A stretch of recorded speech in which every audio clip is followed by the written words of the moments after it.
আসসালামু আলাইকুম প্রিয় শিক্ষার্থী ভাই বোনেরা। আশা করি সকলে ভালো আছে। দীর্ঘদিন বার কাউন্সিল এক্সাম পেজ থেকে লাইভ করা হয়নি আর কি, অনেকটা ব্যক্তিগত কাজের কারণে অনেকটাই আর কি দূরে ছিলাম। এখন মূল বিষয় হচ্ছে পরীক্ষা, পরবর্তী এমসিকিউ পরীক্ষা খুব শীঘ্রই হতে যাচ্ছে। এই বিষয় নিয়ে আমার কয়েকটি কথা আপনাদের না শেয়ার করলেই নয়। মূলত এই কারণেই, তার আগে দেখি লাইভ ঠিক মতো হচ্ছে কিনা। দর্শক এবং প্রিয় শিক্ষার্থী ভাই বোনদের উদ্দেশ্য আমার একটা কথা, সেটা হচ্ছে যারা এবার পরীক্ষা দেবেন তারা পড়াশোনা শুরু করুন। আর পরীক্ষা কবে এবং কবে হচ্ছে, কি হচ্ছে, এইসব বিষয় নিয়ে আর সময় নষ্ট না করি খুব শীঘ্রই আবার আপনারা পড়ালেখা শুরু করুন। নয়তো কিন্তু আবারও সেই দীর্ঘ একটা সময় আপনাদের কষ্টে ভুগতে হবে। যতটুকু বার কাউন্সিল এবং অথরিটির মাধ্যমে আমরা জানতে পেরেছি, এবং খুব শীঘ্রই আপনাদের পরীক্ষা হচ্ছে, এবং এবছরের শেষের দিকে বা মাঝামাঝির দিকে বার কাউন্সিল পরীক্ষার প্রস্তুতি শুরু হবে। এক কথা বলা যাচ্ছে হাইকোর্টের আহ, যে রিটেন পরীক্ষা আছে সেটা শেষ হওয়ার পরেই আর কি ওদের ভাইবার ডেট পড়ার পরেই আপনাদের রেজিস্ট্রেশন কার্ড মার্ক শুরু হয়ে যাবে। আশা করা যায় কুরবানি ঈদের ঠিক কিছু পরে আপনাদের রেজিস্ট্রেশন অন্য অন্য যে কাজগুলো সেটা কিন্তু শুরু হবে।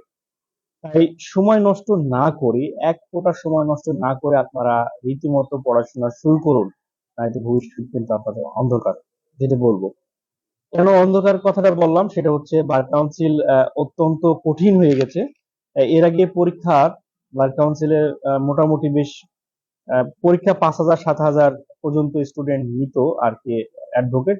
বর্তমানে খুবই কম নিচ্ছে, খুবই কম বলতে খুবই কম নিচ্ছে। তো এই মুহূর্তে এই অবস্থা যদি চলতে থাকে বার কাউন্সিলের জন্য খুবই ভয়াবহ অবস্থা। আমি বলবো যে আপনারা যে যেখানে যেভাবে আছেন না কেন, পড়াশোনা করতে থাকুন। পড়াশোনা ছাড়া কোনো উপায় নেই, কোনো গতি নেই। আপনারা যদি নিয়মিত পড়াশোনা না করেন তাহলে সমস্যা। পরীক্ষা কবে হচ্ছে, কবে নাগাদ হচ্ছে, কবে এমসিকিউ হচ্ছে, কবে রিটেন হচ্ছে, এইসব কথা আর না। আপনারা রীতিমতো পড়াশোনা করুন। একটাই কথা বারবারে বলছি আপনাদের, পরীক্ষা এই বছরে হওয়ার সম্ভাবনা খুব বেশি, এবং পরীক্ষার যে পরবর্তী ডেট সেটা কুরবানি ঈদের পরে আপনারা রেজিস্ট্রেশন থেকে শুরু করে অন্যান্য কার্যক্রম শুরু হয়ে যাবে। তার মানে সময় কিন্তু বেশি নাই। মূলত হচ্ছে হাইকোর্টের যে পরীক্ষা বর্তমান চলছে সেই বিষয়টা নিয়েই হাইকোর্টের পরীক্ষা গ্রহণ শেষেই আপনাদের এমসিকিউ পরীক্ষা, রিটেন এবং ভাইভা। আর আপনারা তো দেখছেন যে বার কাউন্সিলের এমসিকিউ পরীক্ষা সর্বোচ্চ 1 মাস হাতে সময় দিচ্ছে। তার মানে আপনারা যদি প্রস্তুতি না নিয়ে থাকেন তাহলে কিন্তু সম্ভব না আপনাদের পাশ করা। বার কাউন্সিল অত্যন্ত কঠিন, আর সে কমল হৃদয় সেটা কিন্তু বার কাউন্সিলের নাই।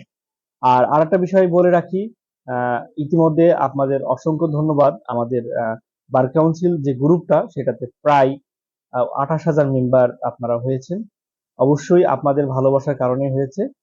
আর যে পেজটি আমি এই মুহূর্তে লাইভ করছি সেটাতে প্রায় প্রায় 2,000 ধরতে গেলে। তো সকলেই সাপোর্ট করবেন পেজডি এবং গ্রুপটা, তাহলে আপনাদের একটা ইন্সপায়ার অনেক ভালো লাগবে। আর একটা কথা হচ্ছে বার কাউন্সিল নামে এই সাদা যে অ্যাপস সেটা অলরেডি প্লে স্টোরে আছে, আপনারা এটা প্র্যাকটিস করতে পারেন। আহ, খুব শীঘ্রই আবার আপডেট আসছে, অলরেডি আপডেট করা হয়েছে, আবারও আপডেট চলে আসবে খুব শীঘ্রই আর কি, আপডেটের কাজ চলছে। তো সকলেই ভালো থাকবেন, সকলের জন্য শুভকামনা রইল। এখন থেকে আশা করি খুব রেগুলার আমাদের এই বার কাউন্সিল এক্সাম পেজে সব বিষয়ে তথ্য আপনারা হালনাগাদ পাবেন। আমাদের পাশে থাকার জন্য সকলকে ধন্যবাদ, এবং সকলে ভালো থাকবেন। শুভরাত্রি।